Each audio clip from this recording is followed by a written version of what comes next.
Bolt your windows. Lock your doors. Check your closets. Look under your bed. And then prepare yourself. For it's another episode of Dark Night of the Podcast. Whoa!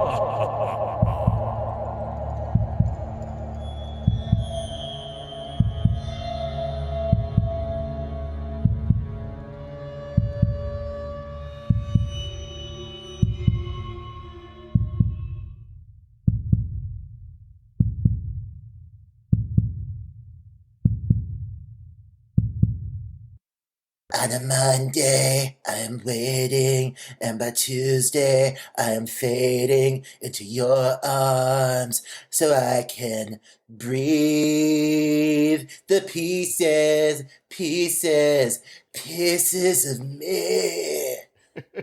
You know, you know what inspired that, Troy? I wonder what could possibly inspire an Ashlee Simpson song.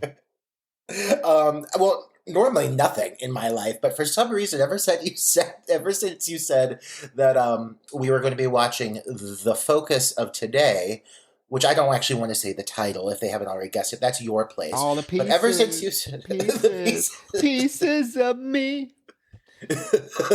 But yeah, it's been haunting me. That song has been haunting me. I can't get it out of my mind, and so I just had to share that with everybody. Well, you know what? If there is ever a remake to this movie, we goddamn know what the theme song's going to be, right? Ashlee Simpson, you better give the rights. Absolutely. But yeah, no. So we are talking about the 1982, I believe, slasher flick Pieces. Pieces. I think it's 82 or 83. It might be 83. Yeah.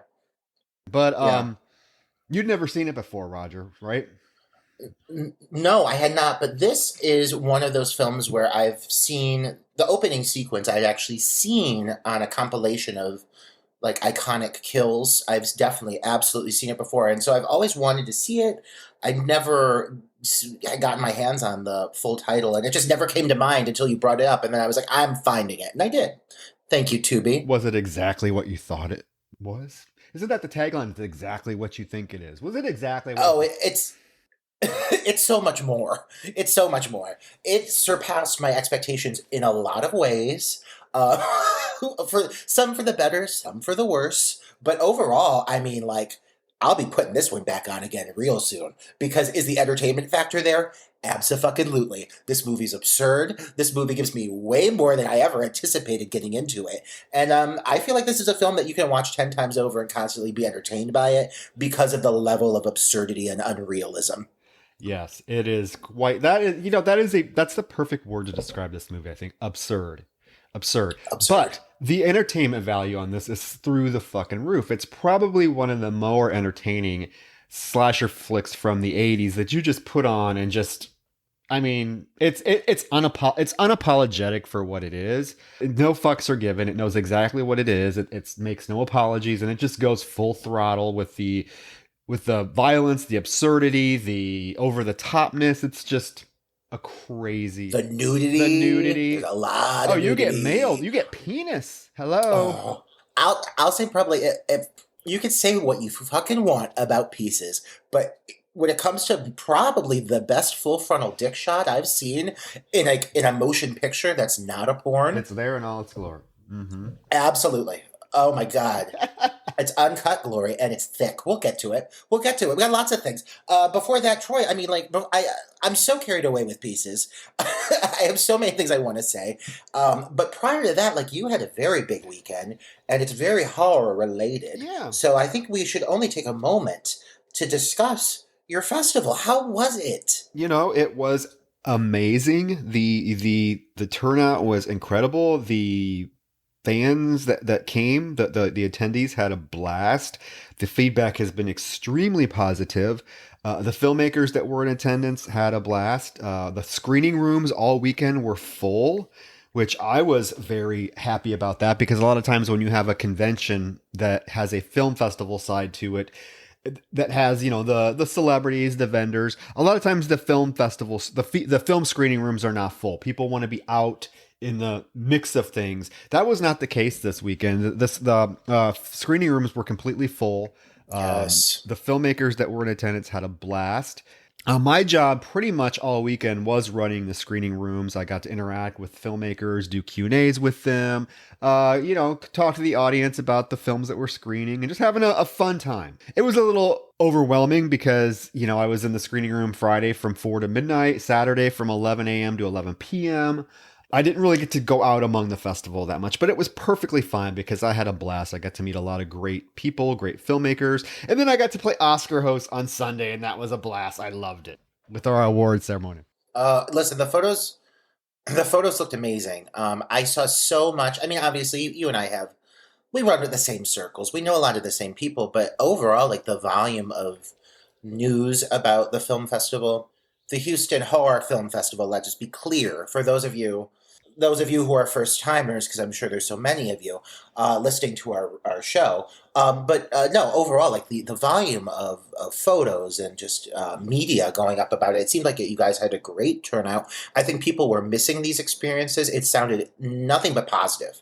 I saw so much positive feedback, so I'm so happy for you guys. The photo ops looked so fun. Scout Taylor Compton looks like a blast to hang out She with. was a blast. I loved her dress. I want to wear her dress. That blue dress she was wearing. Get out of town, Scout Taylor Compton. But yeah, overall, it just looked like such a good time. I'm so happy for you and for everyone on your team. Yeah, like I said, it was a lot of fun. I had a great weekend.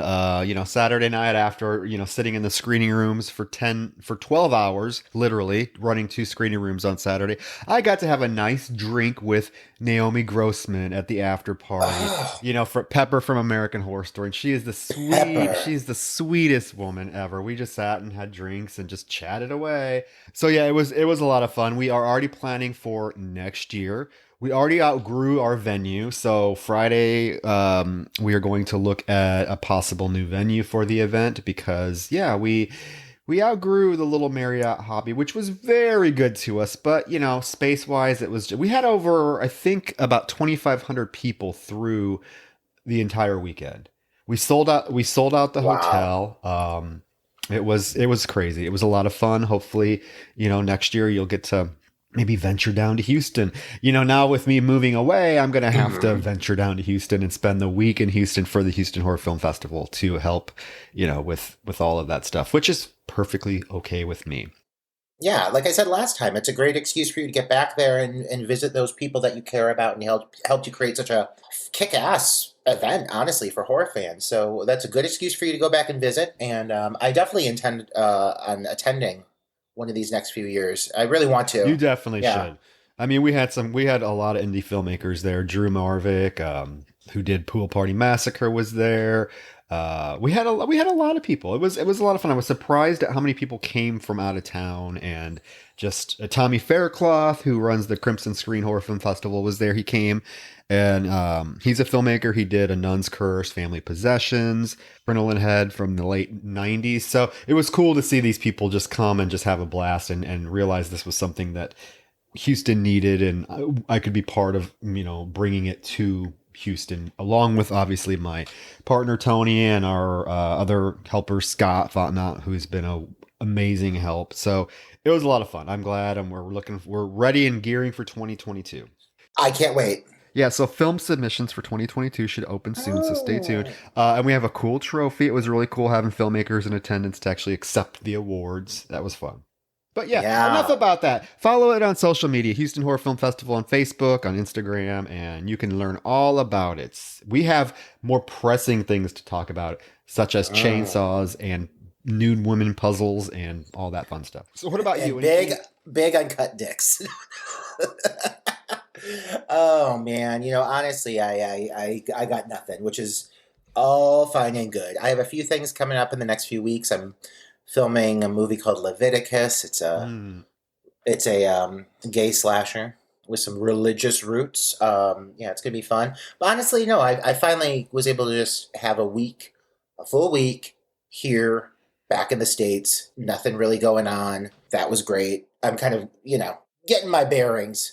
So no, this has been a good week, and I'm kind of just taking some time to get some of my personal projects wrapped up before I move on to the next few. So I feel in the next couple episodes, listeners, you may hear some exciting news from me about some things coming up. I'm very excited, but I don't want to speak too soon and jinx myself, so. Yeah, I get it. I get it. Awesome, awesome. So there you go. We are, we both We're have back. some cool things in the world. Yeah, we're back. And we what a great film to talk about following the Texas Chainsaw Massacre 2003 that we did last week. We got to talk about because, as I mentioned, I picked this specifically because it has in common a chainsaw. Because you know how insightful I am with theme and things like that. So I go really deep when I choose films with a theme, and as you can tell, chainsaw. Yeah.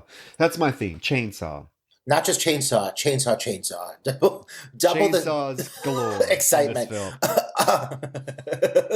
There are chainsaws laying around this campus. Like every building in this campus has a chainsaw. They're just laying around. Just one of the many mind-boggling aspects of this movie is the actual volume of chainsaws and accessibility of chainsaws scattered throughout the whole film.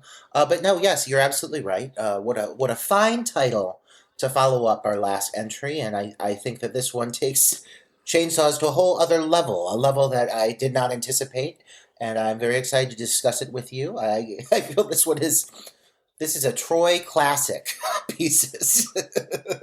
Well, the box art when I was a kid at the mom and pop video stores in my little neighborhood back in Davenport, Iowa, the box art always intrigued me with the chainsaw and the pieces, the woman kind of sewn together on the front, the classic red VHS box, always intrigued me. And I got to see this, and I remember like thinking or being told whatever that this was like one of the most violent, gory films ever made. It was a big deal to watch it when you tried to get a hold of it when you were a kid because it was considered, so graphic and gory. And I mean, it is gore. It's pretty gory. There are some really brutal death scenes in this film.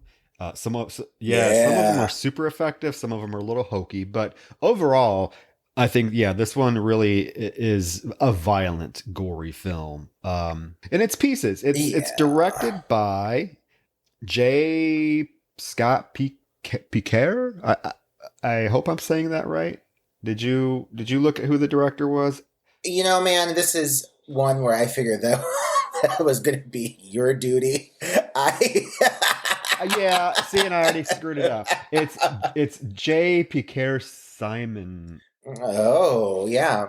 Juan Piquer Simon. So he directed this. So good on him. He looks like he's done a lot of he wrote Slugs. Slugs? A classic. I did read that this title was actually released in Spain, I believe, before the US. And this does explain why there's a lot of dubbing throughout. Yeah, I think it must. Yeah, I think Juan Piquer Simon. I think must be a Spanish director. So it starts which is interesting. I think, this was like the height of the slasher craze in America. So I think even though these filmmakers were not American, he's from Madrid, Spain. So he is a Spanish filmmaker. But a lot of these foreign filmmakers were trying to copy the 80s slasher American kind of formula. And this one follows it very well for the most part. And so you get kind of this 80s, typical American 80s slasher flick with this film. But it is, like you said, embedded with a lot of characters that have strong accents, a lot of very obvious dubbing, a lot of Italian giallo influences with this film. So it is an interesting film in that respect. But it starts in Boston in 1942 with a little boy who is putting a puzzle together, sitting on the floor putting a puzzle together, when his mother, in this lavish blue dress that I want, vibrant, lavish, I need to see a drag queen perform Ashlee Simpson's Pieces of Me in this dress. That's what I need. And at the end, get chainsawed into the head. I didn't mean to spoil it, but the mother comes in and sees that it is a puzzle of a nude woman, and she flips her shit on this little boy. She slaps him. She calls him a dirty-minded little brat, like your father. And then she's like, "Well, your father, I can tell you a few things about him." And she smashes a mirror. She takes the father's picture and smashes it into a mirror. This bitch goes off. And she demands. Yeah, it escalates real fast. It escalates real fast. So, and you can tell, obviously, maybe that this mother is like crazy and this happens all the time because she demands the kid go get a trash bag so she can start throwing all of this lewd material away, this puzzle. And then she finds some porn magazines. And as she's screaming for him to bring in a plastic garbage bag, he comes up behind her with an axe and proceeds to whack her in the head with the axe in a very violent manner. Yeah. I mean, very violent. Yeah, the reveal shots of her are pretty effective because when you're saying it's got like the giallo vibes, a lot of that comes in like the usage of color, a lot of the rich tones and the red of the blood. Yeah, I mean, which we've talked about before in other films. It really does pop here, though. There are a lot of very gory deaths, and the usage of blood is very prominent, and it is that red, almost like paint red blood. But this opening whole sequence, as I said, yeah, it escalates, and the mom is losing her shit pretty quick over this new puzzle, which is pretty tame, all things considered, but she is not happy, and it goes from 0 to 60 real fast. The woman is giving her all in the performance, too. I mean, this was her moment to shine, and shine she does do. She's eating all the, chewing all the scenery. But yeah, the kill itself is really a standout moment. And like, would I say this is a polished opening? Not really. Would I say it's like a strong starting note in the sense of like the scape and the overall like scope in the budget of the film? No, it doesn't. I mean, it's a simple scene, but the kill is the standout moment, and as it should be. I'll also say, not starting in 1942, that right there already is like kind of a blatant hint when you do the time jump of things to come. Yeah. Yeah. We were going to talk about that because this film is framed as a whodunit, right? Yeah. But anybody with a brain, knowing that the film starts in 1942 and then knowing that the killer is the same as the kid, because the next scene we are made very aware that it's obviously the kid 40 Right. years later or however many years later it is. So anybody with a brain can do the math and kind of deduce in the cast, okay, who's old enough to be the killer? Because they try to throw a lot of red herrings in and it just doesn't work because no, it's not this 20-year-old college student that's killing people because he wasn't alive in 1942.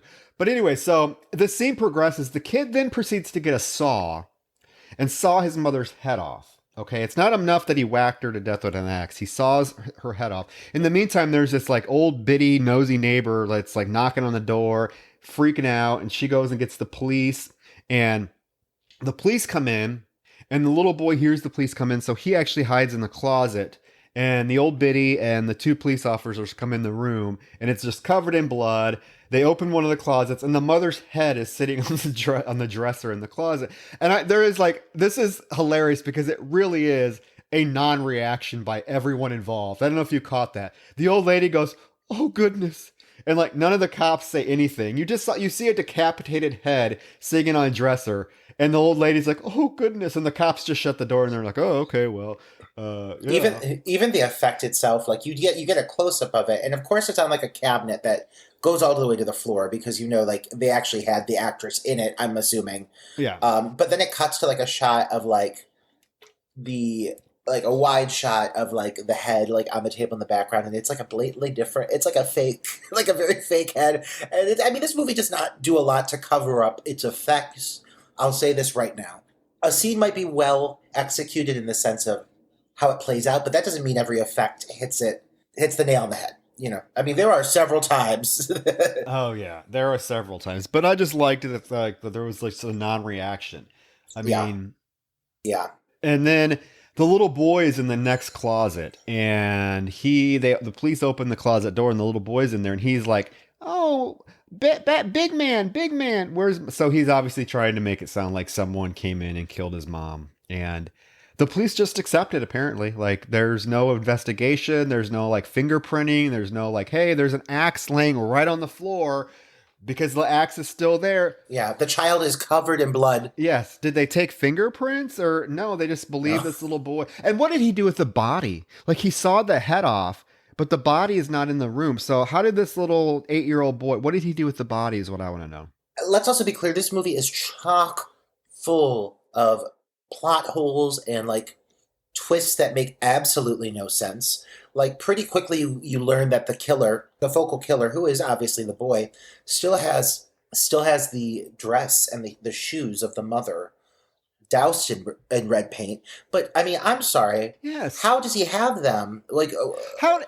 I, That's what I was going to ask. Did the police literally do no investigation, like at all? Because it's 40, and then it flashes forward to 40 years later, and it's a scene of like the killer, his hands going through the drawer. He pulls out a box, and he has the bloody dress. He has the high heels. How did he get this stuff? and the blood still looks like fresh as like. It's not like brown with age. It's like bright red. No, it's bright red. It's 40 years late. I would just wonder this. Okay, this film. Let's be honest here. This film is full of the most shoddiest police work, detectives I've ever fucking seen. Oh my God. Every cop in this film Oh my is God. incompetent. It is literally, I'd say like 70% of my notes are regarding the poor police work and like the poor choices made by all adults in this film. I mean, when you sit down and you actually, like, if I were to sit down and read to you the basic plot of this film, it makes absolutely no sense. I mean, honestly, the plot line is Mary, an award-winning tennis coach, is undercover at a college campus to help identify a chain-wielding killer. Like, sign me up, but also that makes no sense at all. So after we get the scene, knowing now that the killer, it's 40 years later, again, anybody that can do math will figure out who the killer is right away. But it cuts to this scene, and what is with these fucking random scenes in this film? There are so many just scenes that are random that have nothing to do with the plot. Nothing. Because it cuts to this girl on a skateboard. She has no business being on the skateboard. She's going down this. Her hands are flailing in the air. She's smiling, but like she's like awkwardly, like I'm scared for her, and understandably so, because as she's skating down the sidewalk, she apparently, I'm meant to assume, makes a full impact with a sheet of plate glass that two men are carrying, like a massive mirror, and she appears to collide with it, and it causes a very dramatic shatter effect transition that is never addressed again. No, you don't know who this girl is, what happened to her, why is it important that we're seeing her on a skateboard crash into a mirror. It's never addressed again. Never addressed again. I mean, to the point that, like, that is the same girl that's sunbathing, correct? I think so. Is it? I thought it was, but how is she sunbathing? Wouldn't she have cuts all over her body? I would think she'd be dead. But I mean, I have no idea what that was supposed to be, other than, like, maybe they cut a scene or just lost footage. It makes absolutely no sense. But okay, at least it sets the expectation level for the rest of the movie. Like, keep your expectations low with this film. You're going to have fun. It's going to be enjoyable, but you're constantly going to be questioning every decision everyone makes. Yeah, and now we cut back to the killer who pulls he pulls the puzzle out of the drawer now. And now we see, okay, he has the same puzzle. He's putting it together. He needs a head because the head is put together. Where does he get the head? Well, lo and behold, the very next scene. The girl on the skateboard that just crashed into a plate glass window apparently is now perfectly fine. Not a scratch on her. She's laying in the grass, studying, when her little short skirt, her underwear hanging out. And this guy, we think he's a lawn care worker. He's wearing like a bee hive thing covering his face, and he has a chainsaw, and he starts the chainsaw, and she's like, "Oh, are you gonna be a while? Because I'll leave." He's like, "No, ma'am, only a few seconds." And she goes back to her reading. He comes up and saws her fucking head off in broad daylight on a college campus. Her head like flips through the air. Flies through the air. It's very fake, but it's hilarious. And there's a blood splatter, like a massive splatter. And then her body is revealed. And it's like, I mean, it's a good effect, I suppose, all things considered. But like, it's like, it looks like she like buried her head into the soil and then they just like covered it with gore. Like, it's not really. No, the body looks like, you know how at Halloween when people try to make scarecrows and they take pants and just stuff the pants with like whatever to make it look like that's what it looks like. Yeah, it's not. I mean, like, this movie doesn't really start off on the strongest foot. I don't want you guys to get 10 minutes into this movie and give up, okay? We're telling you right now, it only gets better. By better, I don't mean it ever gets great, but God, it's fun. But yeah, this opening kill, it really is kind of absurd. Like, again, the head flipping, I was just like, really? That looks awful. But it's fun. And like another thing about this movie is you get introduced to a character and they die right away. You never know who you're following until maybe halfway into the film. You don't even know who the lead characters really are. Yeah, I mean, this film, introduces characters basically to kill them off. Yeah. And it's, I guess you could argue, or I'm sure it has been argued, that the film is very misogynistic because of the way it deals with the women in the film are the ones that are brutally murdered, and you have all these like sexual overtones with the puzzle, and it's just kind of sleazy. But that's part of its charm, I think. Like I said, I think this movie doesn't take itself seriously. So, I mean, I don't really think that we as the audience probably should. Yeah, I feel like you're right with like the whole misogynistic aspect. Like, it's there. women in this are fragile creatures. Like, there is not a single woman who like rises up. There's a focal woman, like a female at the center of the story, but she's really not presented to be anything other than kind of bumbling, and quite the tennis star.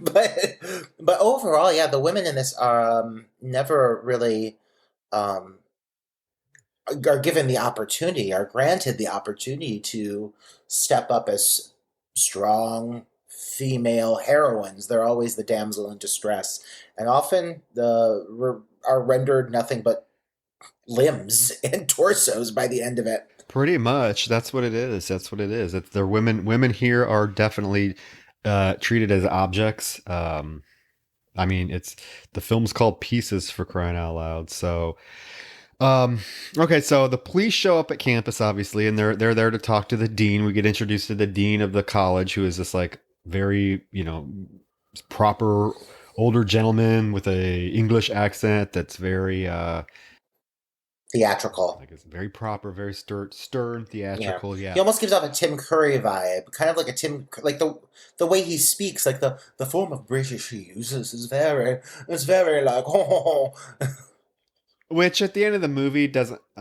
We'll get there. Yeah. The British accent does make zero sense.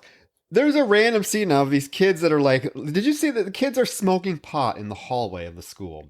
And there's this like girl, they're talking about how the new waterbed was installed, and this girl is like, oh, there's the most beautiful thing in the world is smoking pot and fucking on a waterbed. Yeah, all of these kids are dubbed, first of all, so it's very awkward. And like when I say dubbed, it's like blatantly obvious. All of the voices seem very disconnected. But this whole sequence of them smoking in the hallway, and the professor, one of the focal professors walks by, and she basically is like, watch what I do. And she goes up and tries to like use her tits to seduce him. And it obviously just makes this guy uncomfortable. And the professor has like a very creepy thing going on. He's got like a mustache and piercing blue eyes, but they're definitely trying to give this guy a red herring vibe right off the bat in this moment with this girl, but it just doesn't translate. And I don't think you ever see any of these kids come back again, do you? No. She's like, oh, my friends say where are your pectorals? Because my friends say mine are weird. Yeah, it's just weird. It just doesn't have anything to do with the plot, right? No, not at all. But that's Professor Brown, yes, and he's very much made a red herring. He's on his way to the dean's office to talk to the principal, or the dean, and the detectives. And while he's waiting, there's a secretary that's in there, and she's like, oh, the police think this is an inside job. I mean, why would you think she's a nosy Nancy? She's a nosy Nancy. She knows too much for her own good. And she has no business going around talking about what the police do and do not know. And her character is one that like comes and goes, but never is really rendered useless. She's only there kind of just to be a gossip. Yeah. So we find out Professor Brown is conveniently in charge of the anatomy department. And conveniently, I mean, if they're again, this film, when it tries to shove a red herring down your throat, oh, does it try to shove a red herring down your throat? Throws everything in but the kitchen sink at you, trying to get you to think this person is the killer, even though this professor is no more than 30 years old. So obviously he was not around in 1942. So pieces, get your act together, because you're not fooling anybody, right? You're sloppy pieces. You're sloppy. Sloppy pieces. Sloppy pieces. And sloppy they are. Right? Oh, God. So the dean is asking this professor to show the cops around campus, and he makes it perfectly clear that this cannot get out, that we are just going to tell people that this was an unfortunate accident. How you frame a girl getting her head chopped off as an unfortunate accident, I don't know, but hey, whatever works for you in your little college. It was a different time. It was a different time back in the 80s. Which we never know the name of this college either. This college, mysterious college, is never mentioned what college this is supposed to be. At least like final exam gave us a fake college name. Come on. Okay. Yeah. So Professor Brown shows the police officers a skull in his classroom. Again, red herring, red herring, red herring. Yeah. The professor is, like sprinkled throughout the film, and he's only used really when it comes to things involving like dismemberment or describing what it could be. There's even one point where like one of the police officers is like, I don't have time for the coroner. What do you think about this? And like, I'm like, that's not legal, is it? But yeah. So the professor's purpose is literally, I feel, only to be a red herring. Well, and then it goes from one red herring to another, because this next scene is the gardener, Willard, who is played by Paul Smith, who played Bluto in the Popeye movie.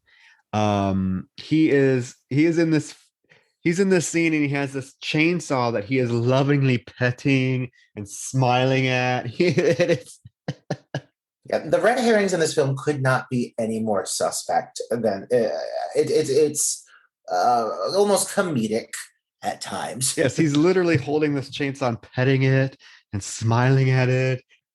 He sees like these two kids just like fucking in the lawn. Like, again, what is going on at this college? There's people smoking dope in the hallways, girls getting their heads chopped off in broad daylight, kids fucking in the... Yeah, they're playing it real loose on this campus, real loose. There's not a lot of rules and restrictions.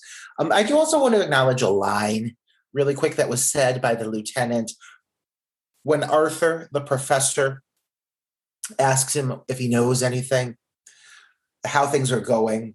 The lieutenant says, and I quote word for word, "At this point, we're just out buying clothes without labels and trying them on for size."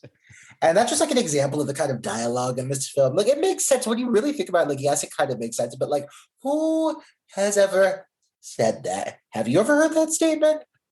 I've never heard that statement. I certainly wouldn't say that if I was a detective working a case where a girl was just decapitated. I'm going to bust that one out soon. If someone's going to be like, oh my God, what's going on? This is just a mess. What are you guys doing? I'm going to go, guys, we're currently out buying clothes without labels and trying them on for size. People are like, what the fuck did you just say? So, yeah, it is. Yeah. There is a few lines in this film that are like, what? Golden, yeah. Yeah. So Kendall, we get introduced to Kendall now. He's in the library studying, and this girl gives him a note saying that she wants to do it underwater and to meet her at the pool.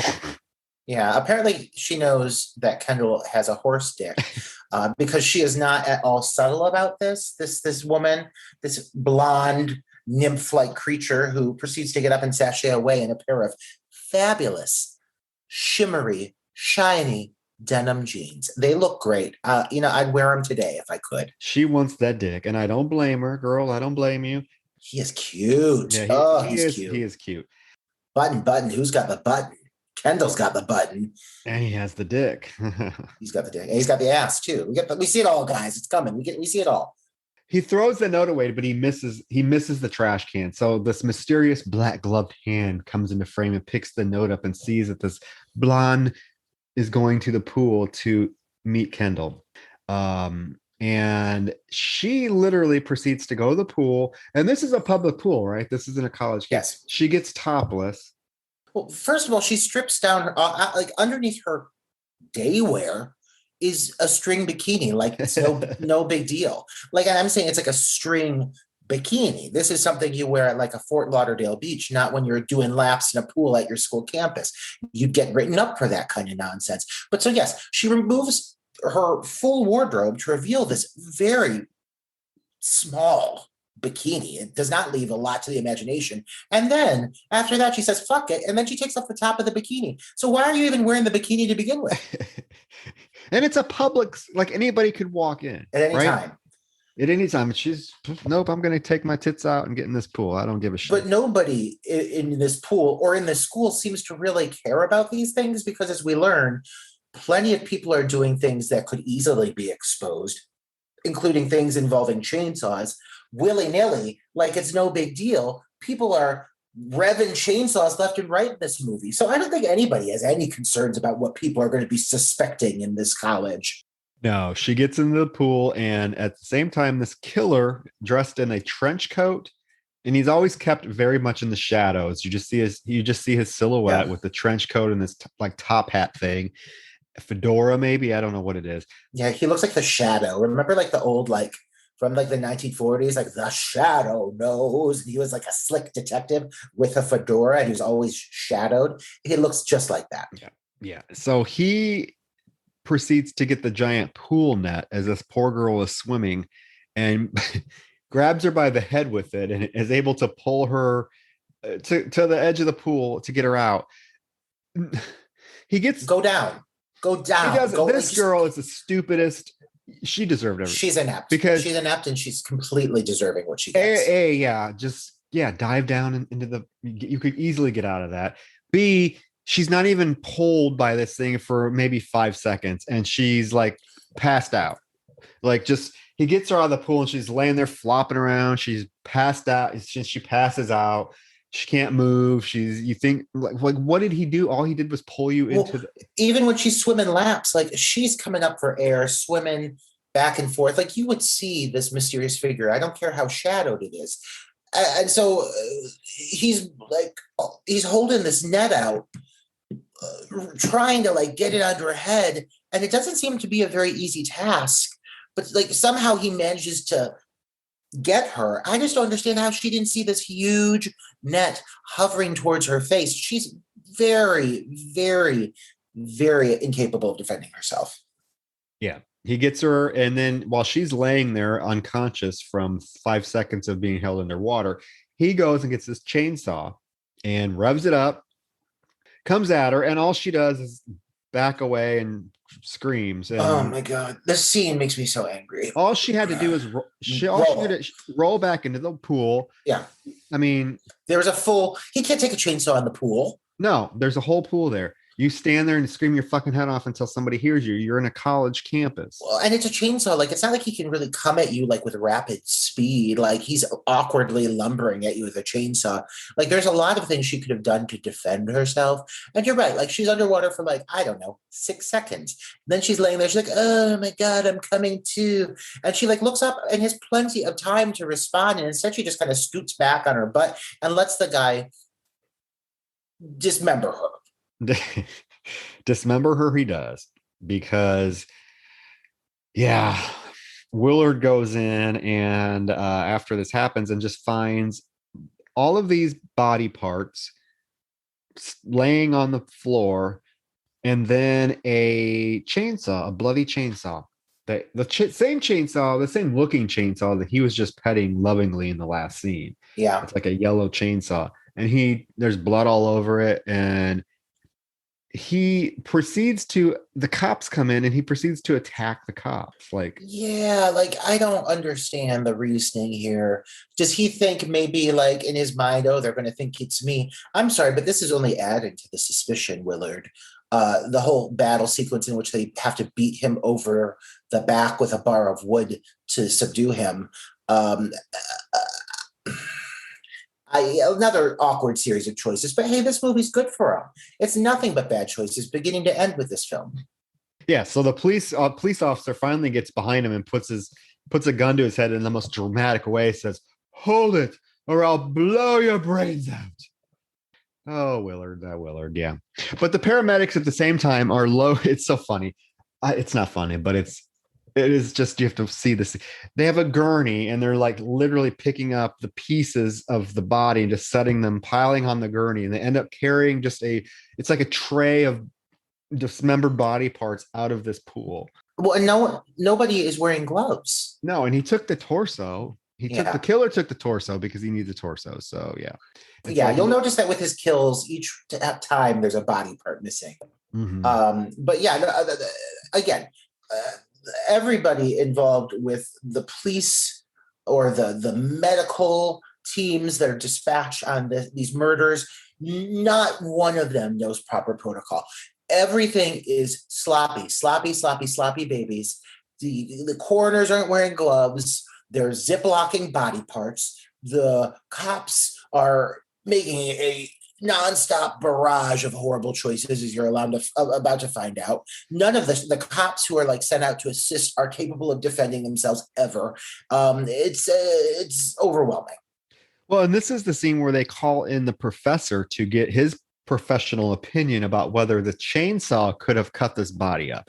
This is what you're talking about. He's like, I don't want to wait for the coroner. In your professional opinion, could this chainsaw? Okay, the chainsaw is sitting there covered in blood and flesh.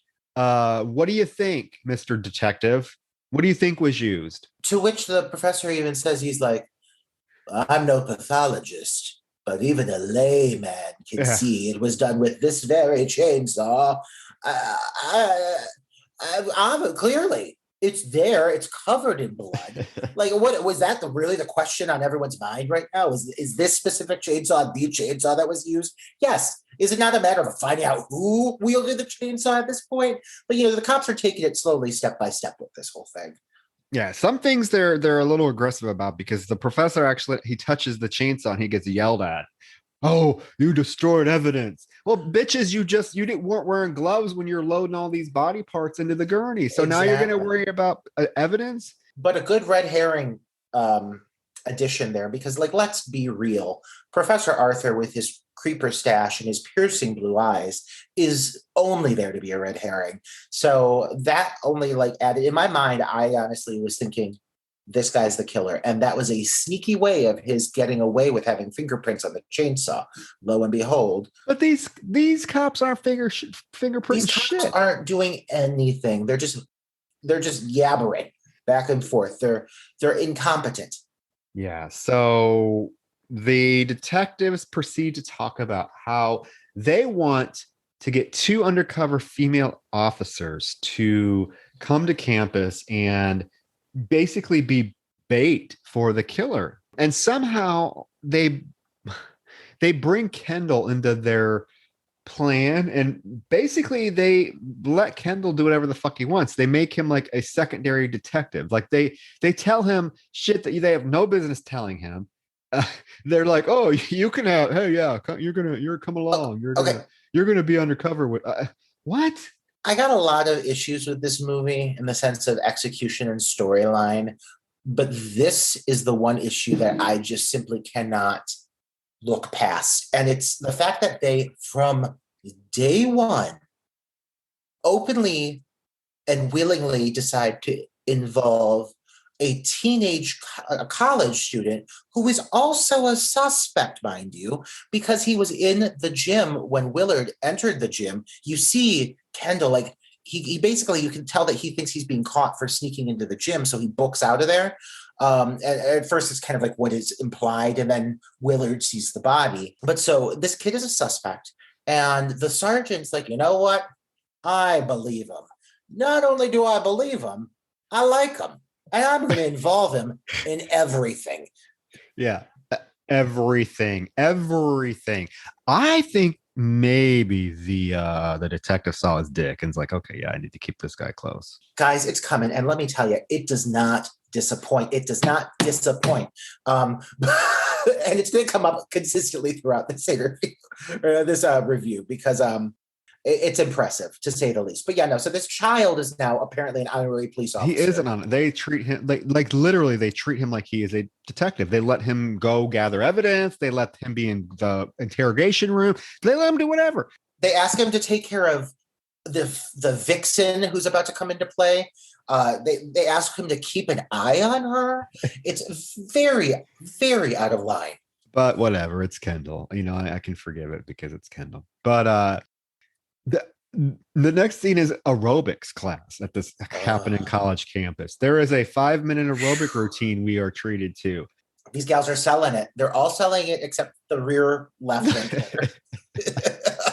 Were you going to say the same thing? Yeah, I was keeping my eye out because they're all in pretty much sync except her. She's like, oh my God. There's one girl you can tell they're like, put her in the back because they'll never see her there.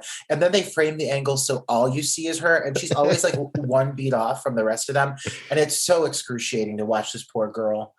You'll see her. You guys will see exactly who I'm talking about. With the amount of gays that listen to this podcast, I know you know who I'm talking about. Yeah. So, but these are college kids. These aerobic outfits are the most like risque Trampus thing. They're like wearing like knee-high leather boots. Am I not wrong? Like, first of all, they were costumed as though it was for like a live performance of The Warrior by Scandal. Like the girls in this, they're all wearing leg warmers and like they got like jumpsuits that are riding up their butt cheeks. They all look great. No, the main girl that's leading the class is literally wearing knee-high leather boots. She looks like she's about to go to work after this. Like, and by work, I mean on the pole. But these girls are selling it. They're taking it home. They're kicking high. They're jumping. It was a nice interlude from all the violence. Then they take a break finally after we get treated to 5 minutes of this techno music. Weird techno music.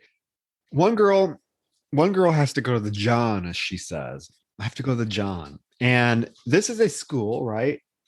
This bathroom is 10 miles away from. She basically has to get into a small boat and cross the river Styx, offering a bag of gold coins and half of her soul to get to this bathroom. She is literally walking for miles to this bathroom. I'm like, what where are you at that you have no bathroom? And she has to swing on a rope across a cavern.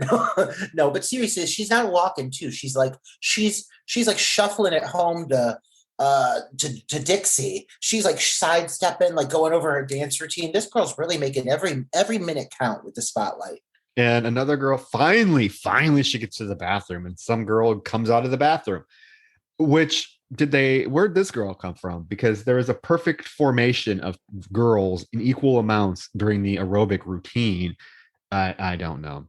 Yeah. And this, again, I think we were supposed to think that she was going to be murdered here, but it goes nowhere because once this girl scares her, it just cuts to the detective telling Kendall that he needs to go talk to the police psychologist because the two of them, Kendall, a 19-year-old college student who has no experience, no degree, and this actual psychologist, they together are going to come up with a profile of the killer.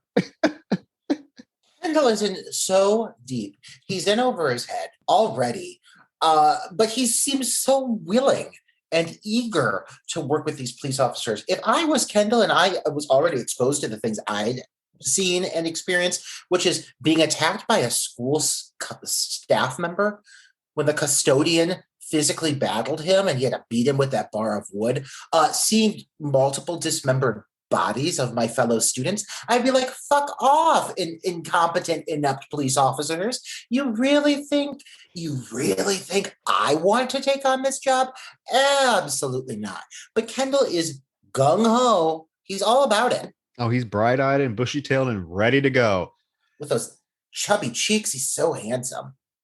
Now we get introduced to Mary Riggs. Oh my God, Mary fucking Riggs. The chosen one that's going to go undercover. It's a buxom blonde played by the lovely Linda Day. What a delight. Though I will say, Linda Riggs, just to confirm, I looked it up. It's Mary Riggs.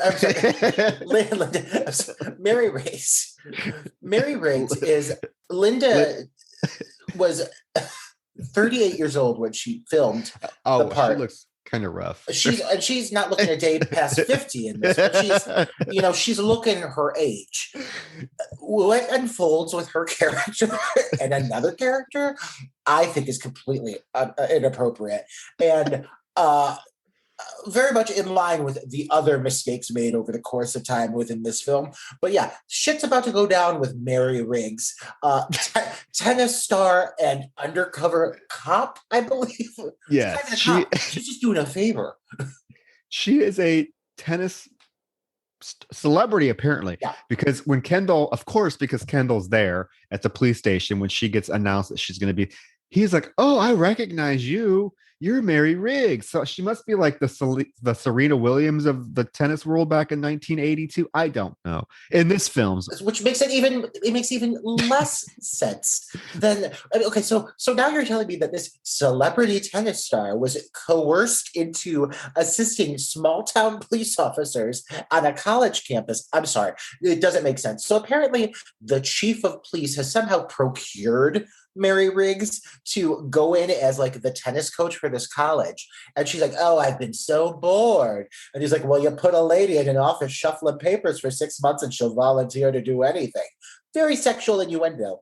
Why is she there shuffling papers to begin with? Do we know? and why does this tennis star want to put herself in a situation where she could be chainsawed to death? I mean, it makes no sense. It makes absolutely no sense. But that's not even the best part. That's not even the best part, Roger, because who shows up next? Who shows up next? Fucking Sylvia from the Boston Globe. Oh, this bitch. If there's one character that stood out to me and I really felt connected with in this movie, it was Sylvia. And let me tell you, Sylvia can give a glare like no other. And Sylvia busts into the police office and she's like, Lieutenant, can I get a statement based off of what's happening at the college campus? And he's like, nothing's happening at the college campus. She's like, well, I have questions. He's like, okay, ask her. Yes, ask Mary Riggs, the tennis star champion, who is also masquerading as a police officer and clearly has no idea what's going on. Yes, that's real professional. Oh, she wants to know. She's like, there's a rumor a girl was murdered on campus. He's like, I don't know what you're talking about. These college kids love to start rumors.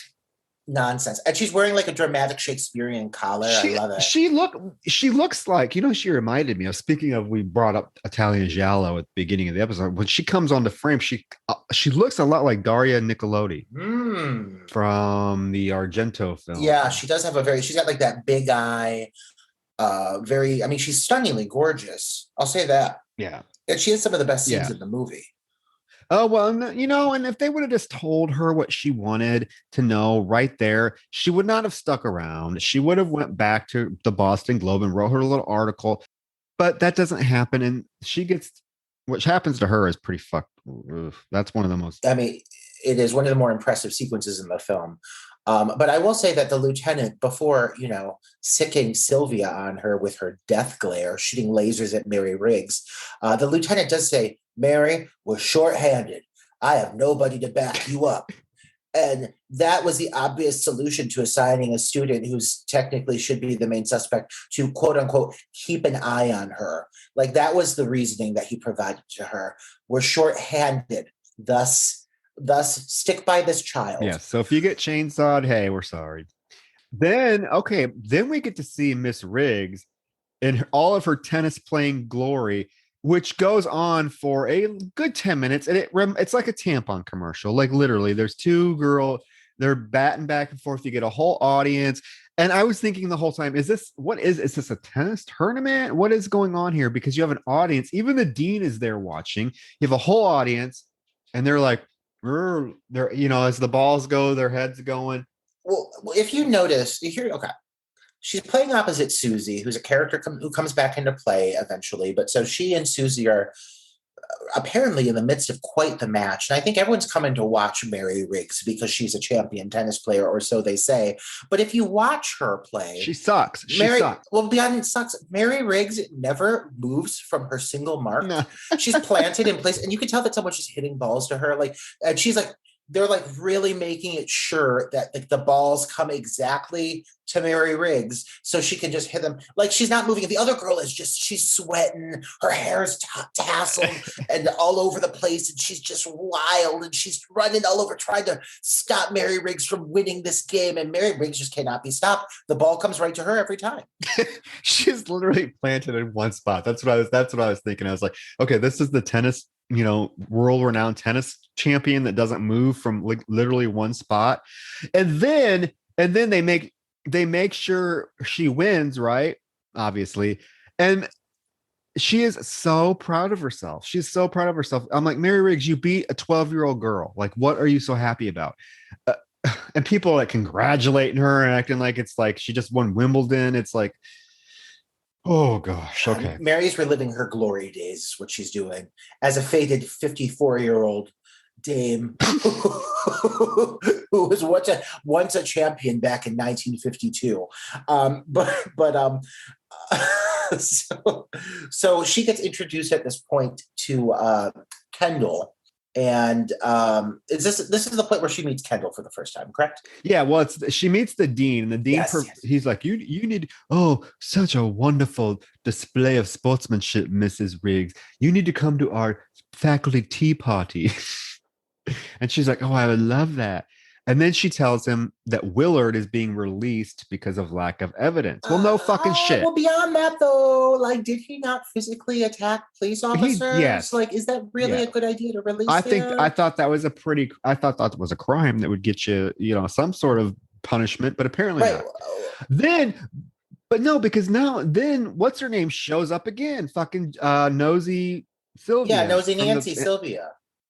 And they dismiss her. The dean's like, I don't know what you're talking about. You need to go away. There's nothing going on this campus. Yes. And then this is when she runs into Kendall for the first time. Yeah, and Kendall's like, oh, maybe I can like help out. And to which she says, this kind of job is strictly volunteer. Is it? Is it a volunteer job? Like, is this really something? Do you volunteer to put your life in danger on this college campus? Like, I feel like you should be a police officer to be doing this, and neither of you are police officers. Well, now the killer is now putting arms on his puzzle. So we know that somebody is about ready to lose their arms, and who is it? But this poor aerobics girl. Oh my God, we're back to her same fucking leotard. She's still rocking it, still going strong. She's still going strong. And this dance number? What is this dance number? It's like a burlesque number. Like, what dance art class is she taking at this school that she's performing this routine? School apparently has all kinds of classes, because it apparently has a kung fu class, as we learn here in a little bit. In the most offensive way possible. But she's doing, and then you get to you hear this like panting. He is like, this killer is constantly wheezing. I'm worried for him. His breathing is very shallow, and it's very loud. And he shows up in the doorway looking through the window, so you just see his like head and his hat, and he's and then it like goes to the sequence where like she doesn't see him, right? But she basically like changes clothing, and for what is like a 3-minute long sequence, it cuts back and forth between this girl changing her entire outfit very slowly and a series of dramatic walking shots of the killer's feet, and it cuts back and forth like 3 times, and the entire time there's like one tone of music that keeps playing over it, trying to build suspense, but all it is people changing clothing. So like it's very anticlimactic. Yeah, I think she heard a noise or something, and she got freaked out, and that's why she was trying to change quickly, but it wasn't happening. This quickly changing took 5 minutes, and then you do get a scene of the killer like walking full frame into frame with this chainsaw. So once she's dressed, she like runs to the elevator, and she gets ready to push the elevator button, and a hand immediately comes into frame and pushes it for her. And she looks, and she's like, oh, it's you. And she's all, she's comfortable now. The elevator opens. She gets on the elevator first, and then the person gets on the elevator with her. And obviously now we know it's somebody that has to be recognizable to all the students, right? Hint, hint. And the person literally is trying to hide a chainsaw behind his back. Would you not see that? I would see that. I would notice that. I'm sorry. First of all, it is like, okay, there are different sizes of chainsaws. There's the small ones that you use to trim like bushes and shrubs. And then there's big ones that I think you could cut, through a medium-sized tree. This is the latter. This is a big chainsaw. And first of all, he has it like behind his back with one arm, which in general is suspicious. It's very suspect. But like he's like awkwardly maneuvering himself to get into this small elevator, and she doesn't seem at all fazed by it. It's not until he's in the elevator and brandishes the chainsaw at her, in which it's too late, that she proceeds to scream. Yeah. He once she's in the elevator, he stops the elevator and she's like, "Oh, what are you doing?" And all of a sudden he just revs the chainsaw. And what's he do? He cuts her arms off, but they come off pretty easily, right? I mean, he barely touches the one and it flies off. I mean, the one, it looks like it's held on with like just fabric. And it is, I'll say this, it's a fun effect. It's a cool effect. Like, it is a small budget effect, but they do a good job with it in the sense of it's just a brutal scene, but my God, it is so hokey. Yeah. It's so hokey. It is. The arm just flops right off. Kendall and the cops hear her scream. I guess they're outside, and they go in and they find her body in the elevator, and she literally has no arms. Guess what's still there? The chainsaw. How many chainsaws are there? I don't know. And there's chainsaws everywhere. There's just chainsaws coming out of our asses in this film, and they're just everywhere. He left the chainsaw there, and he left her armless body there. And Kendall's like, "Oh, she's still alive. She's still alive, so she'll be able to say who killed her, who did this to her." Well, then like 30 seconds later, a paramedic comes out and he's like, "Oh wait, she died." So what like a cop tease? I thought it was gonna be like, "Oh yeah, like we're gonna get to see this armless girl give a great monologue or something," and then like, no, she just died. She bled out. He's like, between the blood loss and the shock of it all. Well, yeah, I mean, girl got her arms sawed off, so it makes sense. And at the same time, Professor Brown conveniently pops up. He's like, "Oh, I was just upstairs in my office. In the library." Yeah. Dude, come on now. And finally, the detective is like, "We are going to do something. We want full background checks on every staff member at this campus. And even if it bankrupts our department, we're going to do full background checks." What's that going to... Shouldn't you get a full background check before you get hired as a fucking professor at a university, you would think? I don't know. I do also like at this point with the two bumbling cops, because like there are two cops that come in who are not even, they're like a lower chain of command than the detective and the lieutenant.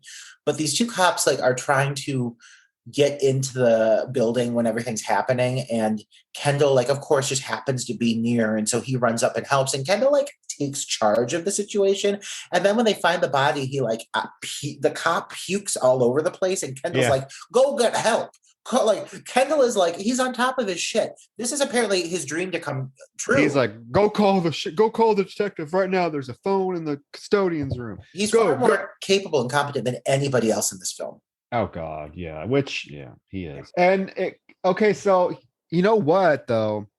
Apparently finding an armless girl that just had her arms sawed off, and you actually find her body in an elevator covered in blood and a chainsaw. Apparently that doesn't kill your sex drive, because the very next scene is the scene where he is in bed with this girl who is the most fucking annoying bitch from a movie ever. This girl, I wanted to smother with my pillow. She is, "Oh, Kendall! Oh, Kendall!" That's all she does through the whole movie. Her whole scene. "Oh, Kendall, get back in bed with me, Kendall. Oh, Kendall." Well, it doesn't help that her dubbing is probably the worst in the film. It's the worst. Like if you watch her lips, like what she's saying is different from what the dubbing is. And I feel like they told her she was going to be saying one thing and they just brought a different girl in, and they're like, "Oh, just speak like you're an idiot. Just say, pathetic things as a weak woman. Just demand that he gets back in bed and pleasures you." Well, he's like, he tells her, he's like, "Shut up. You scream too much and people are going to think you're the chainsaw. You got killed by the chainsaw guy." And she's like, "Oh, Kendall, I'll control myself if we do it again, Kendall." I'm like, oh, but he gets out of bed. What makes the scene worth it? What makes this movie worth it? My God. He gets out of bed completely naked, completely butt cheek, penis naked. You see his big old dick swinging right in frame. Listen, guys, if there's ever a reason to watch a film that we've reviewed, this is it. There are good dick shots and there are great ones. And I really cannot think of a dick shot that compares over this gentleman's penis. Like, holy smokes, it's not erect, but it looks like it's like a baby's arm holding an apple. It's huge and it's uncut. And he's got a great ass too. Like, I mean, I pray to God this guy went on to do gay porn because he's got the whole package. The whole package. Oh, he does. He does. And he goes to look out the window and he sees Mary out walking by herself at night.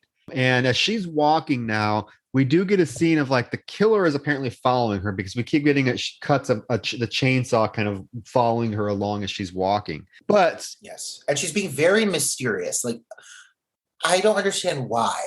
Yeah, what is she doing? Where is she even going? Is what I want to know. Anyways, and perhaps one of the most random scenes of any slasher film ever in history. This is it. A guy jumps out, Asian guy jumps out at her and proceeds to basically martial arts kung fu her, like all while doing the dramatic kung fu moves, kicks her, knocks her phone out of her hand. To which she pulls out a gun at him. She pulls out a gun and he kicks it out of her hand. And then he just collapses, literally collapses on the ground, passes out, collapses. Well, I mean, I wonder, like, the motorcycle pulls up and it's Kendall, who also, like, in his pursuit of Mary, I believe, and correct me if I'm wrong, there are 2 shots in which Kendall runs back and forth past the same row of bushes. Like, it is so, this movie is so shoddy at times. Like, it's almost endearing, but I was like, did that really just happen? did I just see what I think I saw? But so he pulls up on a motorcycle because he's a bad boy, and he gets out and he like runs up and he sees the guy laying on his stomach. He's like, what's going on here? And she's like, this man attacked me. And he's like, that's just my kung fu professor, like, or my martial arts professor, which, okay, that's a thing. Is that a thing, Troy? You teach. He says it's his kung fu professor, and his name's Louis. She's like, Louis just attacked me, and Louis at this point, if that's not his name, I know she says his name. I think it's Louis. Louis proceeds to wake up, and Kendall's like, "What happened?" He's like, "Oh, I was out for a jog, and the next thing I know, I'm on the ground." And he's like, "I must have ate some bad food." He says bad chop suey. He says bad chop because if this couldn't get any more racist, because like the whole thing is like, yes, it's played by an Asian actor, but the whole thing is like, okay, buddy, every Asian stereotype, we want it comedically Asian. And the actor was like, whatever you guys say. Like, it is offensive. It's so stupid, and it's never addressed again, much like many things in this film. There's no point to it. There's 0 point to this whole thing. The only thing this does is segue into what is apparently the spark of a romantic, like, thing between Mary and Kendall. As in Mary, the 40-something-year-old mother of 4, I'm assuming, and Kendall, the fresh-faced college sophomore. He takes her on his motorcycle and gets the hell out of there. But yeah, this scene is so random. I don't know what the purpose of it was. It's very stereotypical. It's very it's kind of cringeworthy now. I could maybe see what they were doing, back in 1982 when they made this to make it, they thought it was comic relief. But back when racism was funny. Yeah, now it's not at all. I mean, even the whole chop suey line, I must have had some bad chop suey. Yeah. And it's like with a really thick accent. I was going to say, it's a very exaggerated Asian accent. And then the whole kung fu thing, it's just ridiculous. However, we do now get introduced back to Sylvia, the news reporter, who's still snooping around, even though it's like middle of the night. She goes into one of the buildings, and I actually like the score here. The score is actually pretty effective. It's actually pretty creepy. She opens the door and she sees like another chainsaw. There's just a chainsaw in this room. And instead of getting the fuck out of there like I would do, she just acts like it doesn't bother, shuts the door, and then goes to the next room. I'm assuming this college has a budget for gardening and like lawn manicures unlike any school campus I've ever seen, because the amount of chainsaws laying around the school, it's completely irrational. And then they have a room with a waterbed in it, a random waterbed, which the students apparently know about. They do, because the one girl said that there's nothing better than to fuck on a waterbed and smoke pot. Yeah, and here we go. I wouldn't know. Foreshadowing, I guess. Yeah. Well, what happens in this scene is the girl goes into the room with the waterbed, and the killer immediately jumps out at her and has this fucking ginormous butcher knife that he proceeds to throw her on the waterbed and stab the shit out of her with. However, as he's stabbing her, he gets like 3 really good stabs in her chest, and she's like, blood is gushing everywhere. But in the meantime, she's like flopping around. So when he's trying to stab her, he stabs into the waterbed. So now the waterbed is like exploded, and all the water is coming out, and it's mixing with her blood that's gushing out of her. This is a very effective scene. It is. He's like, she's trying to get up, and he's slamming her back down. The water's spraying everywhere, and it's just blood. And then he manages to get a hold of her and flips her over on her back and proceeds to stab the knife through the back of her skull so that it comes out of her mouth. Yeah, and if you look really closely in this sequence, and I actually played it back like 3 times to make sure I was seeing it, the sequence where he flips her over and stabs the knife through her skull, the back of her skull, you can blatantly see the prop knife bend. Mm-hmm. And loosely like bend behind her neck and like bend to the side. And it in no way makes any penetration whatsoever. It's like a paper knife, it's like a foil knife. And it is very obvious. But other than that, this whole sequence is really great because they once like the stabbing starts to happen, it goes into a really creepy slow motion that with like the sloshing of the water and everything, it's really good for the audio. Like it does well. The scene is done well. I enjoyed this. Minus that knife flub, I thought it was probably one of the standout moments of the movie. I think it is the best death scene in the movie. There's something, and I hate to use this word just because I don't mean it in like a kind of like a weird way, but there's something, I think the scene is actually very beautiful. The way it's shot with the water, or the red, the blood, and the splash. We talk about giallo like influences throughout this film, and like sometimes, I mean, this movie is nowhere near, I'd say, the caliber of craftsmanship of like the top tier giallo films that we've no, but the influence is prominent in certain moments, and I'd say this one is one of the ones that I see the most of that influence from. Like the red of the blood, the slow motion, the artistic choices, the sloshing of the water being really prominent. Mm-hmm. I really enjoyed the sequence. Yeah, it's really good. Kendall drops Mary off, and this is when he asks if he could come in for coffee. And so you do get this kind of like budding, like sexual tension between the two of them. She does decline. She's like, not tonight. And then but she does say to him, you really saved my life tonight. And I'm like, really? Did he save your life? Because girl, I'm pretty sure you pulled a gun on that man. And that's a big factor of why your life was saved. All he did was ride up on a motorcycle and drive away with you. So yeah, she declines. And then his dork friend that's basically in like 2 scenes and then forgotten about. He's actually, we didn't mention him at the beginning because he's kind of a forgettable, but there is like this companion to Kendall who is, I don't even know what his name is. You know what I'm talking about, right? Yeah, the really awkward nerd. The chubby, nerdy guy. He was at the beginning. He was in the beginning scene with Kendall in the office with the dean. And he just disappears. And then he comes back for this scene and then just disappears again. He's not in the rest of the movie, but he scares Kendall with a mask and it's like, oh, it's Casanova. And that's it. And that's his whole, like, there's no other purpose of him to be in this film. It's like I said, we didn't even mention him just because he's so forgettable, Yeah, I did like this little moment. I thought that this was kind of cute, to be honest, is like Casanova sequence, but other than that, he serves absolutely no purpose in the rest of the movie. But that whole mask sequence, like, just because it was so unexpected, I actually kind of jumped because I was like, what the fuck? But then it was just this rubber mask, and he never, I think, comes back after this. Nope. The next scene is the killer going into the freezer to check out his handiwork, and you see that the body just needs legs now. Hint, hint.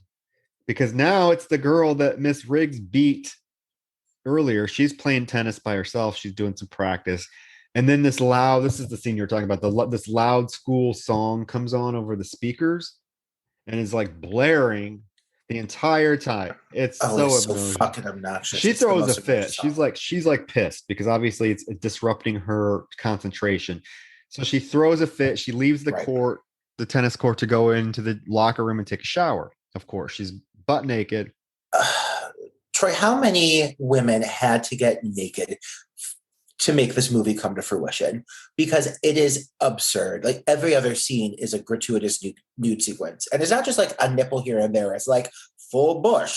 Here's a rack full of boobs. bush, full boobs, everything. And she is taking a shower without closing the shower curtain, of course, because we wouldn't be able to see her if she had the shower curtain closed. And as she's getting dressed in this locker room, she pulls on her pants. And all of a sudden, the killer just comes out with a chainsaw, revs it up. So she can't even finish getting dressed. So now we are treated to a topless chase scene. This poor girl running around, her boobs flopping everywhere. So good. She goes into a bathroom and shuts the bathroom door, but the killer is able to chainsaw through it. Yeah, kind of Shining-esque almost, because she's in the corner cowering as he's busting through. Yeah, and he gets in. There's actually a shot of her peeing her pants, which I think I would probably too. I mean, I think like you can throw as much gore at me as you want, but something like that, like when you lose control of your bodily functions out of fear, that's actually terrifying and very realistic. So yeah, and like right before she gets sawed through the torso.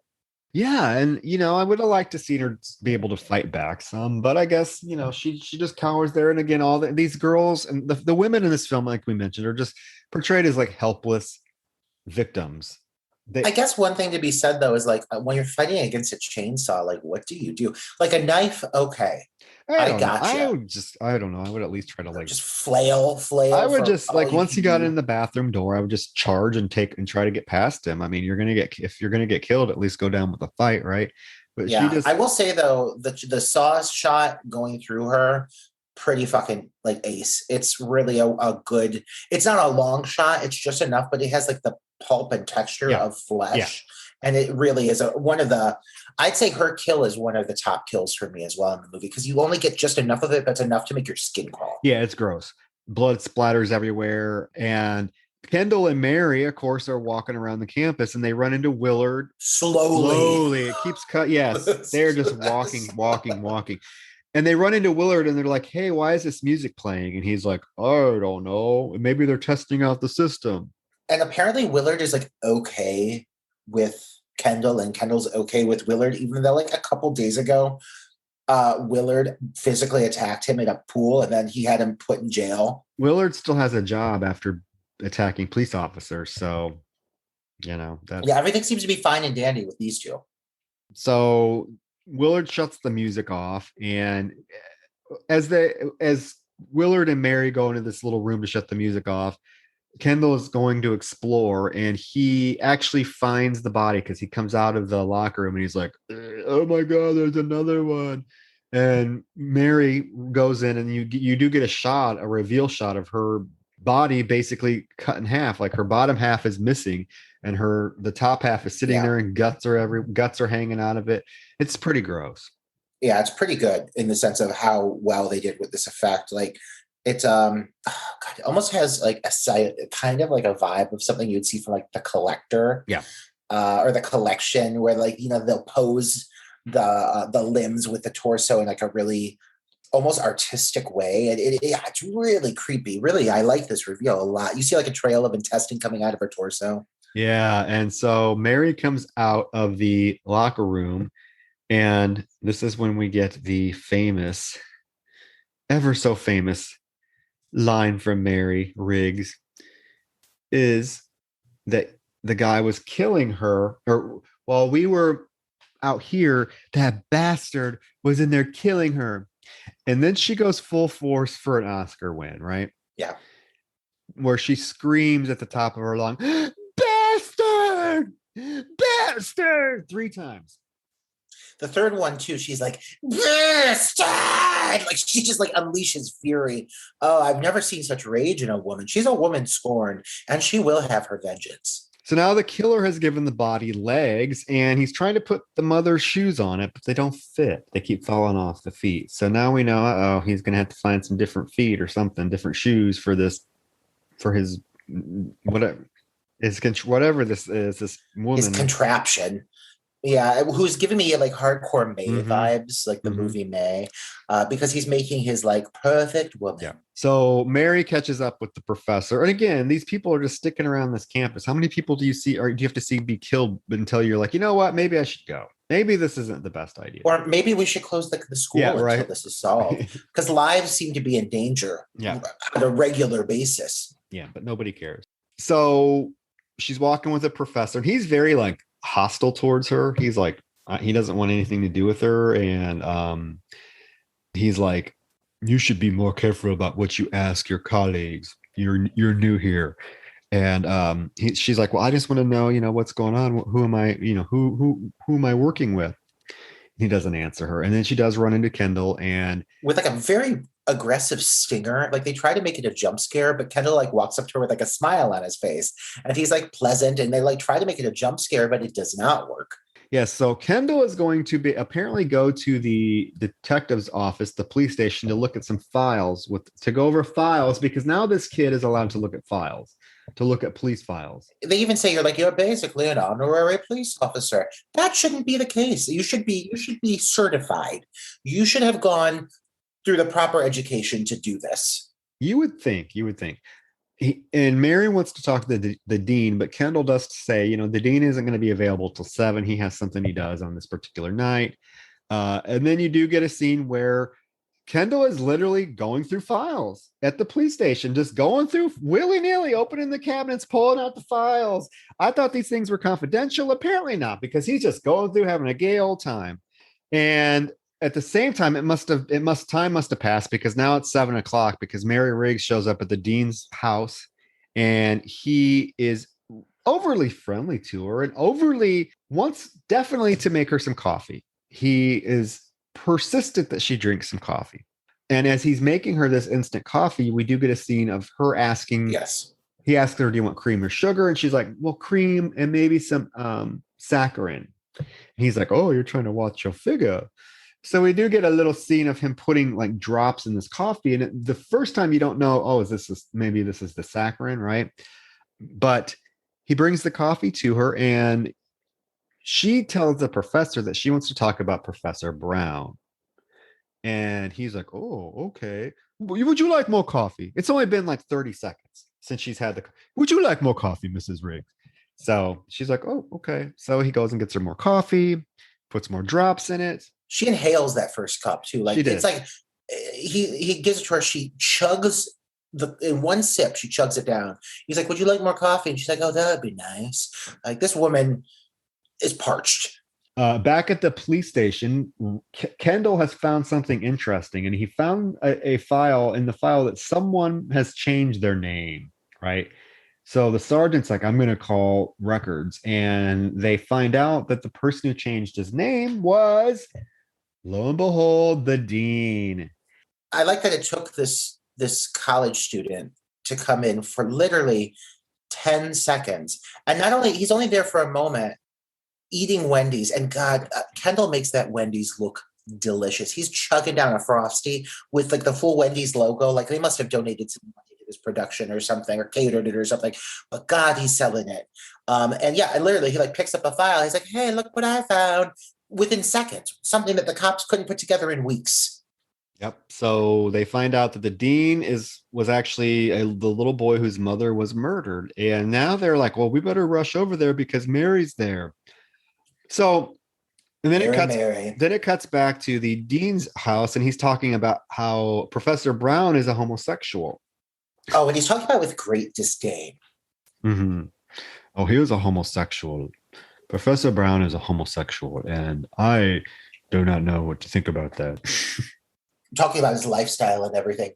Listen, motherfucker, you chainsaw girls for kicks. So I don't need you passing your judgment on my lifestyle when you're out there dismembering people. Right. And why does he have an English accent if this is the kid that was from Boston? Yeah, the British accent really throws me off. I'm very confused by this. At the same time, now Mary is drugged and it has become paralyzed. What is the drug that he gave her? Because it literally makes her unable to physically move, but her eyes are like looking around with fear. I don't know. And she like falls against the couch and she's like stiff. And she's like, I can't move. He's like, yes, those are the drugs I gave you.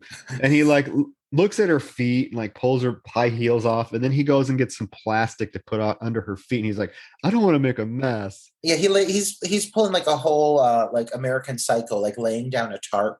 And she's Mm-hmm. just like limply laying there. And like we're talking about women in this movie being like, you know, inept and incapable of defending themselves. And Mary, like literally, it's almost like a joke, to be honest. The fact that he gives her a drug that makes her unable to physically even move. She's just laying there like with a face of fear for the rest of the movie. Yeah, I mean they don't even give us a proper final girl. Like she No, doesn't even get to save the day. Like it's like no. the women in this film really are used as just Props. props and that's about it. I mean, Yeah. there's no woman in this film that is strong that does anything of any significance. Other You than know, scream with rage. other than Scream, and you know, they set Mary up as to be kind of this final, you know, fighter, and she's not at all. Like, not at all. Because who comes to save the day? It's Kendall and his buddies, the police officers, in tow. Yeah, they actually shoot the door down and they find Mary paralyzed on the couch. And the professor is hiding behind the curtain. And we know this because Mary is continuously staring at the curtain. Yeah. No matter what position they're trying to move her body, and she's staring at the curtain, but she can't say anything and she can't like do anything.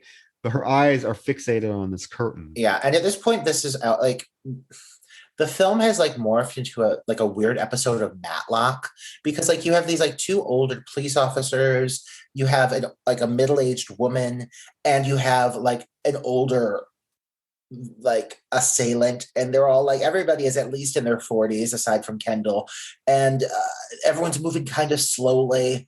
Nobody really has the energy to like go full sprint, so it's all just like a powerful jog from point to point. And yeah, it just feels like an episode of Matlock with more tits and more dicks and more blood. Yeah, because finally the professor comes out from behind the curtains with a knife and attacks Kendall. And as he attacks Kendall, Kendall lets Mary go and she literally plops to the floor. Like a bag of potatoes. It's And hilarious. Kendall at that point is like trying to help her walk. He's like, come on, Mary, we can do it. And Mary is like in agony. She's like, please let me just lay here. I can't control my bodily functions, let alone walk. And like her face is just like filled with like agony and like distress, and he's like cracking jokes. He's like, look, you're basically sprinting now. And like, and Mary's like, please let me down. Like you can see the pain in her eyes.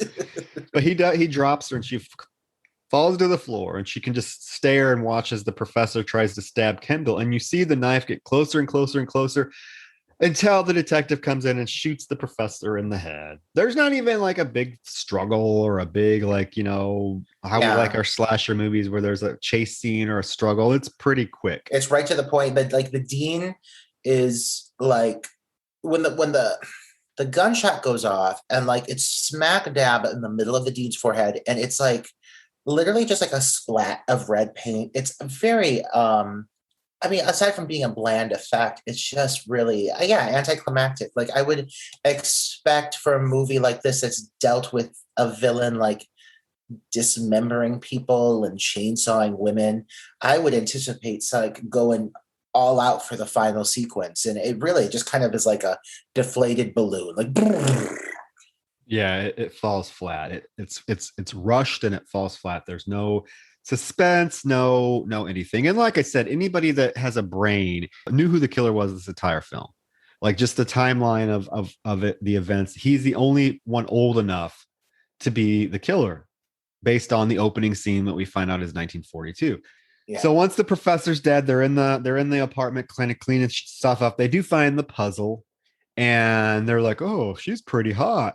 And at the same time, this bookcase flips around, and the rotted, stitched together body falls onto Kendall, and and Kendall's screaming. He is freaking out. Which this thing looks disgusting. Like it has to smell. How did they not? He has a better scream than any. Oh, he does. How did they not smell this thing? Okay. Yeah, I like this hidden, like it literally is set up so that like the one detective leans against the door and it like flips around and rotates her, and it's so strategically placed. Like it's hard to take it seriously. Both like there's another scene following this. This is also kind of hard to take it seriously, and you know what I'm talking about. But this being the ending, it really was like that's the finale, like that hidden like room behind the bookshelf. That was a body. Like I don't know. It was just it's so far fetched, you know. It is, and you're talking about the final scene. The final scene of the film is after the body falls on Kendall, he's like, it must be a few minutes later, and they're like, "Oh, Kendall, you got the scare of your life," and he's like, "Yeah, but at least my heart's beating again." And they're like, "Okay, well, let's get out of here."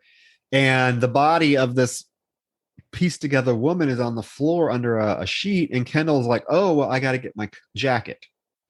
And as he reaches down to get his jacket and put it on, the hand of this pieced together woman comes out from the sheet, grabs his dick, scratches and crushes it until it's a bloody pulp.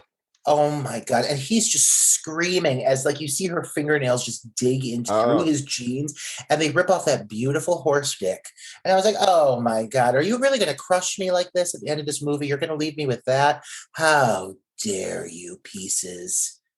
How dare you? And what the fuck sense did this make? What? So the thing turned into a zombie? Yeah, it makes absolutely no sense whatsoever. It's so far fetched. I think it was like honestly, that's shock exploitation. Like he's even like crossing his eyes and everything as his dick's getting ripped off. Like it's so extreme that it's obviously done for the shock of it and not for the storyline. Which, like, while it's a kind of a funny gag, I was like, did we really need that? Like, I get it. Yeah, your movie the ending didn't hit as hard as we wanted it to, but this is not helping. No, the ending makes zero sense. It completely shifts like tone and style. Like this is a slasher film, right? This is not a zombie film. This is not a supernatural film. This is not a people being resurrected film. So what the hell was with this ending, and who greenlit it, and who let it get to the final film?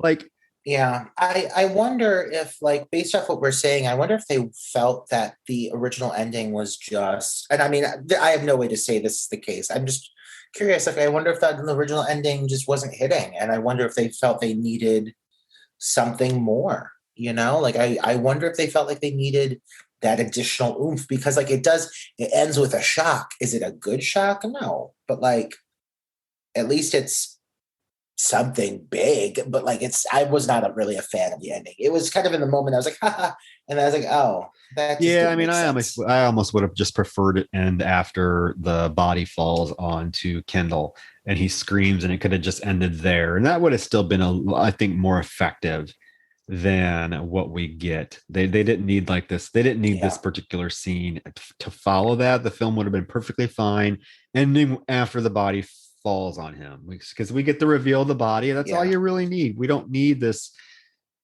supernatural like twist to the film when nothing in the film so far had been supernatural. There was no supernatural element to this film at all. So I don't understand. Exactly. Yeah, it really it didn't make any sense. And I feel like they were trying to take the audience by surprise, but instead now it just made it feel kind of dated. The ending, I mean, the whole movie has a dated feel to it. It's very much of the era, but that ending especially was just unnecessary. But whatever. It's pieces. The pieces of me. It's pieces of Pieces of me. So I'm glad you got to see it finally. Oh my God, me too. You know, for any criticisms I have, I had a great time watching it. I really enjoyed it. I can think of plenty of my friends who I'm sure have not seen it, who I am excited to show it to. The character of Mary is mind-boggling in her own right. And I'm proud of her that she managed to get that hot piece of ass. Ideally, she got laid with it before his dick got ripped off, but he definitely laid some smooches on that weathered face. And I'm hoping that they were able to find love in that hopeless place. We can only hope. We can only hope. Yeah. We never did get a Pieces 2, so we don't know what the fate of Kendall it was, or Mary. Did she ever get over her paralyzation? She's paralyzed. She's paralyzed forever. It was a hell of a journey. The one detective does say she's going to be fine. Like he was reassuring. So, but maybe she's wheelchair bound to this very day. Who knows? Yeah. So that was Pieces. Pieces. Troy, thank you. Thank you for introducing me to Pieces. I really enjoyed it. It was fucking absurd, but God, it was a good time. Right? It was a good time. It was a great time, honestly. So, yeah. So what's next? I don't know, Hmm. Troy. You got the next episode. Yes. And, I'm thinking about it. And Oh, I'm so excited. I'm sitting here tapping my feet. yeah, I think, I'm gonna go along with probably something that you haven't seen. Okay. Um, and it's a lot of fun. It's kind of an obscure movie, but I think that it definitely has some fans out there because when I've mentioned this title to people that have seen it seem to really enjoy it. And it is a trauma film, but I don't want that to turn you off because Okay. it's not a typical trauma film. It's Okay. actually not what you're thinking in terms of over the top trauma film. We are going to cover the film. It's known by three different names, but the name that it is kind of most commonly known as is Dead Dudes in the House, Never even heard of it. also known as House on Tombstone Hill. Okay. It is a late 80s entry into the sort of slasher slash Evil Dead genre. So it's about a group of students or a group of kids who buy a house to fix up, to turn into something, and the house is haunted and possessed. It's very much along the lines of like we kind of watched the Evil Laugh with that kind of same Yeah. plot setup, but this one definitely has a supernatural feel to it because the when the people get killed, they turn into zombies.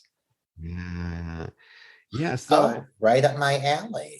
Perfect. I love a demon. I love a it's zombie. from 1989, and it was just released on Blu-ray by God, I don't want to get it wrong, but it was the Blu-ray is under the name The House on Tombstone Hill. Got it. Okay. Okay.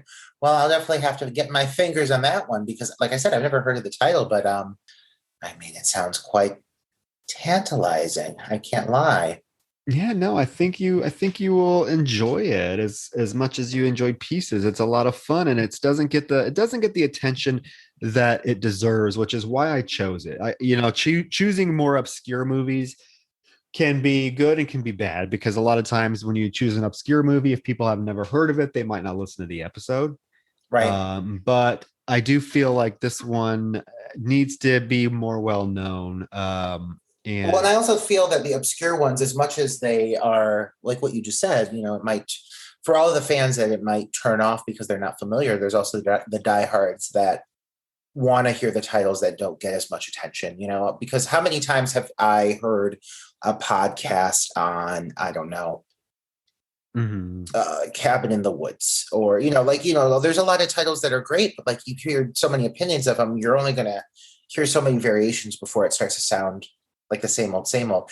I like that you pick titles that are fresh and different and new. And I think the fan base does too, based off what I'm hearing. Fans, I know you think it. So why don't you start saying it on our gosh darn iTunes podcast page and on our Facebook page and anywhere else that's hosting Yeah, right. Dark Give Night of us the some Podcast. suggestions. It was Vinegar Syndrome who released the Blu-ray, and I actually bought it. And I have the Blu-ray, The House on Tombstone Hill Blu-ray. I have not watched it yet, so this is going to give me a great opportunity to watch the Blu-ray.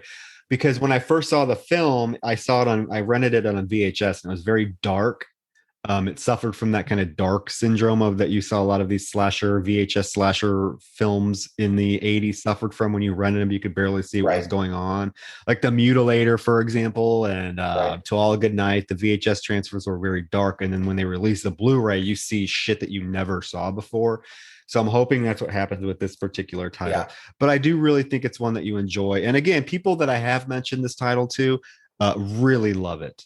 I mean, it has that. It's very dark. It has. I mean, when I say dark, I don't mean dark like stylistically, but it's actually a dark movie. Like subject matter wise, it's pretty dark, and it the low budget shows, but I think what they do with the budget it makes it is really great, and I think you're going to enjoy it. Well, I like low budget and I like them dark. So it sounds like my cup of tea. I can't wait. I had a lot of fun with this one. Grapes aside, I had a lot of fun with this one. I don't really care about the grapes because as long as the movie's entertaining, I'm on board. So yeah, House on Tombstone Road, what was it? The house on Tombstone Hill. That's what I'm going to call the episode because that's the Blu-ray. The Blu-ray was released under House on Tombstone Hill. House on However, Tombstone Hill. if you're looking for it on Tubi or whatever, or wherever you're going to look for it, it may be under Dead Dudes in the House, which I always hated that name because I think it makes it sound like a stupid Yeah, like chaw, bro. yeah, which it really isn't. Yeah, so but you'll find it. You'll find it. Excellent. I'm going to start looking for it tonight. All right. And with that, guys, we got another one out. Another iconic film covered by Dark Knight of the podcast. Look at us. We are quickly approaching 30 episodes. Yes. And I'm so excited because episode 30 will be falling like the week of my 35th birthday. Oh, wow. I know. What a celebration. What a celebration, dude. Yeah, so like we said, give us a rating on iTunes, follow us on social media and just stick with us. We are having a blast doing this. Yeah, and it's only going to get better from here, guys. Thank you so much for sticking with us, and until next time, we hope you enjoyed the pieces of me. All the pieces Pieces of me.